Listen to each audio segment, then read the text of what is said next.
جيدة. كرة المولودية، محاولة كبري يبحث عن العمق، محاولة بايزيد يرجع مباشرة داخل منطقة العمليات بالراس، والهدف المباراة راسية من عيجي في شباك الحارس النان مباشرة إلى الأنصاري والمتفرجين، والفرحة الكبيرة بالرأسية الممتازة. فين ملعوبة على الرأس من عيجي، دقيقة مضبوطة من المدافع بوقرة بيولاه، تحويل الكرة مباشرة إلى الحارس، جانبية لا بالرأس في شباك واحد مقابلة لا شيء. محاولة رائعة أن تحول الكرة وأنت لا تشاهد المرمى برأسية خلفية مباشرة في مرمى الحارس النان، واحد مقابل لا شيء للمولودية في الدقيقة 50.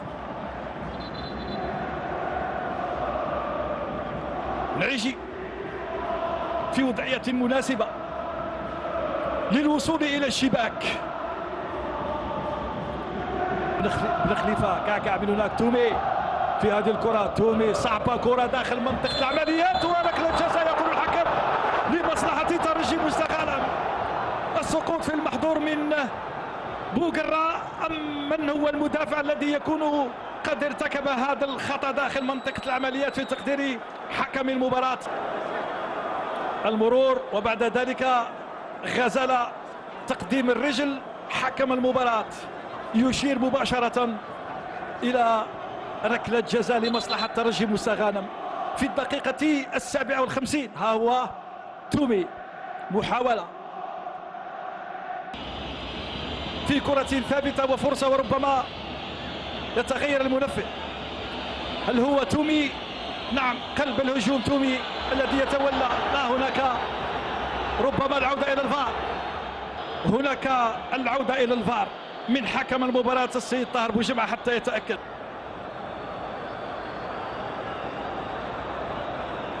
هل هناك لمسة في الأولى؟ في الثانية؟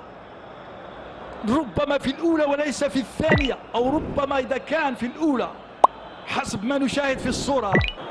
شاهد اللقطة كما ينبغي، هناك شك.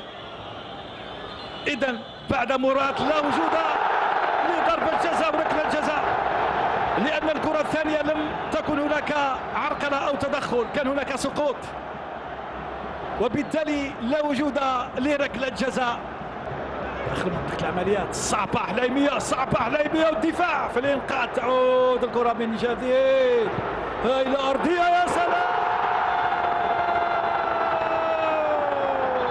لا، هناك وضعية تسلل يقول حكم المباراة.